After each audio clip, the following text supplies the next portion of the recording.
Hey, what's going on, guys? Welcome back to the GM. It is your Gabulon J, and up next on the GM, Ravens versus Dolphins post-game reaction. Do me a quick favor, hit like. If it is your first time checking out the GM, hit subscribe. Also, hit the notification bell so that you get updates when we upload new content. Let's talk about it. So, the Baltimore Ravens beat down the Miami Dolphins at home on Sunday, wrapping up all of their regular season goals, right? Winning the AFC North, winning the number one overall seed, and claiming that much needed bye. But let's talk about the game. The Baltimore Ravens had a little bit of trouble coming out of the gates defensively. The Miami Dolphins went right down the field and got a touchdown.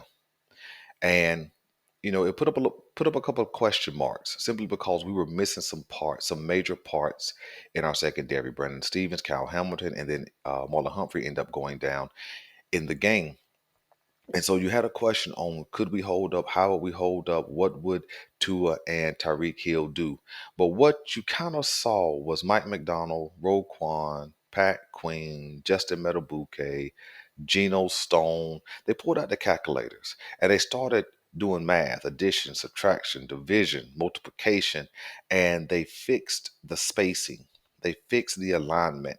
They fixed their field positioning. And once they did that, that's when they start taking the ball away from the Miami Dolphins and turned the lights out on that Dolphins offense. So shout out, man, to Mike McDonald for making adjustments. Roquan Smith, Pat Queen for talking that talk and then getting out on the field and doing what was necessary to back that thing up. Shout out to Geno Stone, man, getting his seventh interception. He should be a Pro Bowler this year.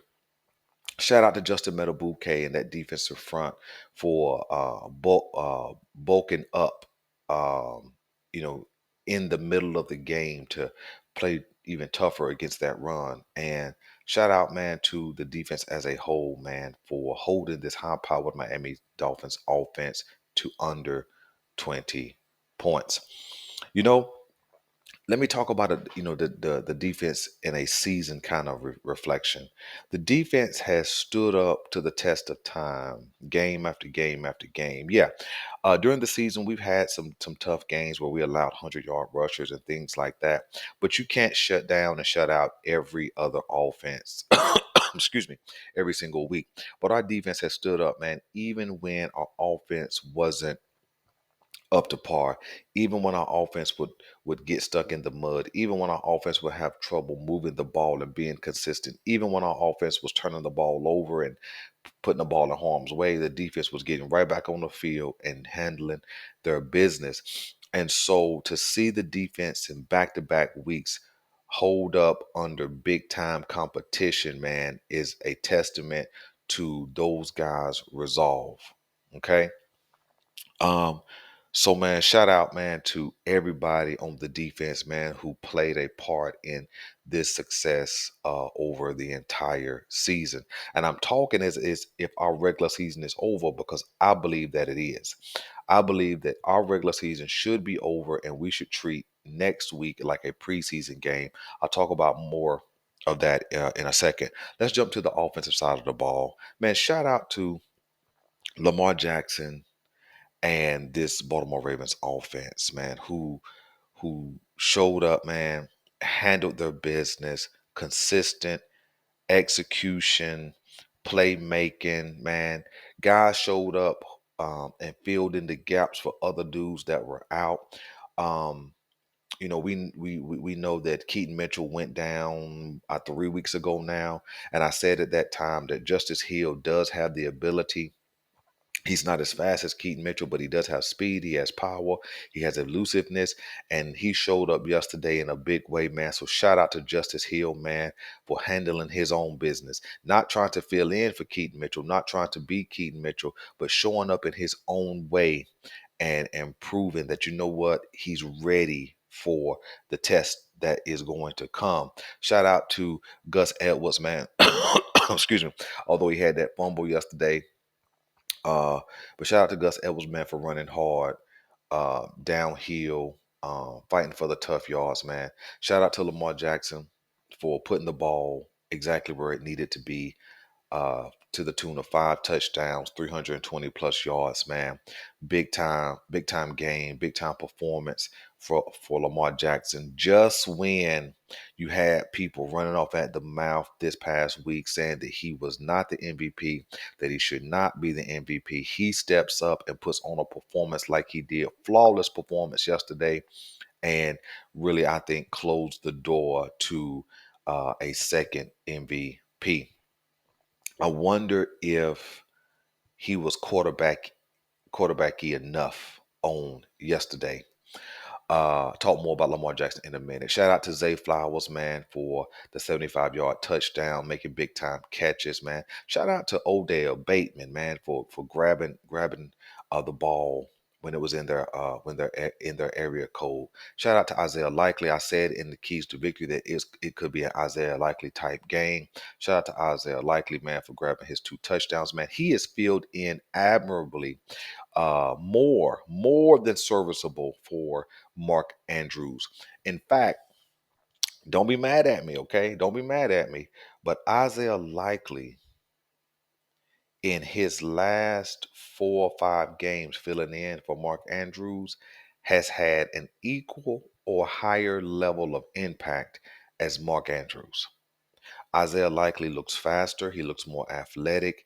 He's may not be as big as far as girth as Mark Andrews, but he brings a different element that Mark Andrews doesn't bring. Mark Andrews is great, but Isaiah Likely has been that guy, man. So shout out to Isaiah Likely for handling his business. Shout out, man, to the offensive line as a whole for holding up yesterday, only allowing 1 sack on Sunday.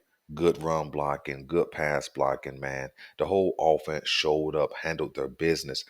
And as a result, man, we stand at the top.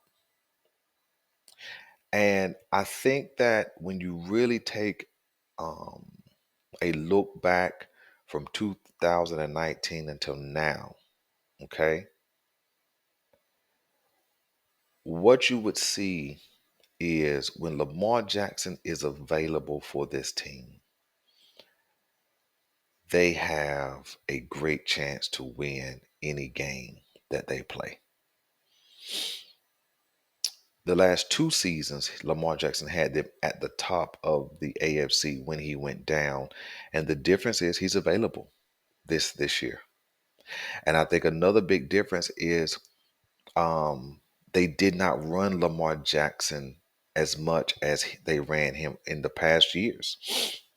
Remember when I did the video and I talked about, I answered the question, is Lamar Jackson injury prone? Because that was the question coming into this season. And the answer I came out with was no. And what I showed you was how much he had ran the ball, how much contact he was taking in 2021 and 2022, excuse me, at the time of his injury. Now, Lamar Jackson has just as many rush yards this year as he had the previous 2 years, but he does not have nearly the carries, which means he doesn't take nearly the pounding. And that's the difference. And now that we can go into a week 18, okay, we're not healthy. We got some missing parts, but we can treat, week 18 like a preseason game. I'm not even sure if you put Lamar Jackson and the starters out there. I know you kind of want to put them out there just for some continuity, just to, make sure they stay well oiled, because they will be off for the bye week. But I think that if Lamar Jackson plays a half, I'm cool with that. But with TJ Watt and the Pittsburgh Steelers trying to play for a playoff spot, I'm not sure if you run that risk. But I would be super okay with them just getting the 2 weeks off. Um, if not Lamar, a lot of the offensive linemen, running backs, secondary players, those guys who got some nicks and dings, those guys need to get the week off. Because here's the thing: when you look at the guys who have injury, Marlon Humphrey went down yesterday with a calf injury. Don't know how severe that's going to be. Calf injuries are tricky. It could take literally 3 weeks for him to get in playing shape to be ready to go for the second round of the playoffs. So I don't even expect him to even be in the equation for next week. Cal Hamilton, who missed, there's nothing he need to do next week, right? 2 weeks off will not hurt him at all. And so giving him the 2 weeks off to continue to rehab and continue to ramp up and be ready for the second round. Marcus Williams, another guy who could benefit from taking the week off. Brandon Stevens, Arthur Millette, who had previous injury, played yesterday. Give him the week off. I know that leaves the secondary thin and so on and so forth, but I'm thinking about our primary players, um, giving them the week off, giving them those 2 weeks, actually, which would be almost 3 weeks, to just kind of rehab and rest and relax and get treatment and massages and stretching and so on and so forth. And just allowing them to rest. Jadavion Clowney, Kyle Van Noy, um, Metabuke, Michael Pierce, who got injured yesterday, allowing these guys to just get that rest. Queen and Smith, we, allowing the young guys to get some reps because you don't know who you're going to need. But I think that these high impact players, these guys will benefit greatly from 2 weeks, 3 weeks of just non contact, rest, rehab, relax, game plan, scheme, and be ready to go in the second round.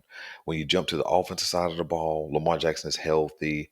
Um, I'm okay if he plays a half, but I really don't want to put him in any kind of risk. But Ronnie Stanley sits.